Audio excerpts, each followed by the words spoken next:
দেখুন আমার প্রত্যেক পেশেন্টেরই তাই হয়। প্রথমে কিডনি এফেক্টেড হয়, তারপরে আমরা তো ডাক্তারের কাছে যাই, আমাদের ক্রিয়েটিনিন টেস্ট হয়, নানা রকমের ইজিএফআর টেস্ট হয়, নানা রকমের টেস্ট হতে থাকে।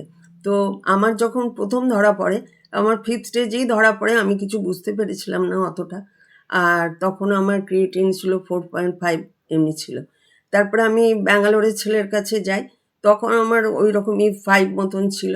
কিন্তু ধীরে ধীরে আমি ওখানে গিয়ে ভালো মতন ডাক্তারও দেখাই, অনেক ইঞ্জেকশন রেগুলার নিই, আর ব্লাড টেস্ট করাই। যতবারই ব্লাড টেস্ট করাচ্ছি দেখছি যে আমার ক্রিয়েটিন সমানে বেড়েই যাচ্ছে। প্রথমে 5 ছিল, তারপরে 7 হলো, ধীরে সমানে বমি হতে থাকলো, খুবই শরীর অসুস্থ হয়ে পড়লাম, বিছানা থেকে উঠতে পারতাম না একদম। তারপরে আবার যখন আমাকে প্রায় নিয়ে যাওয়া হলো, যখন প্রায় ডাক্তার দেখাতাম, তারপরে একবার ডাক্তারের কাছে আবার গেলাম হসপিটাল, ওখানে সব বড় বড় প্রচুর হসপিটাল আছে ব্যাঙ্গালোরে। তো ওই হসপিটালে যাওয়ার পরে টেস্ট করলো, দেখলো আমার ক্রিয়েটিনিন হয়ে গেছে 13।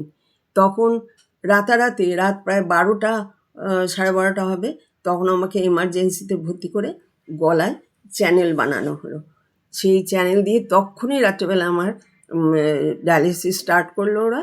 আর পরের দিন সকালে যখন টেস্ট করলো, তখন দেখলাম আমার ক্রিয়েটিনিন কমে 9 হয়েছে।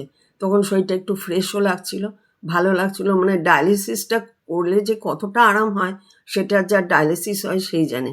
কেননা আমাদের তো টক্সিনগুলো বেড়ে যায় না শরীরে প্রচণ্ডভাবে, তো শরীর ভীষণ খারাপ হতে থাকে।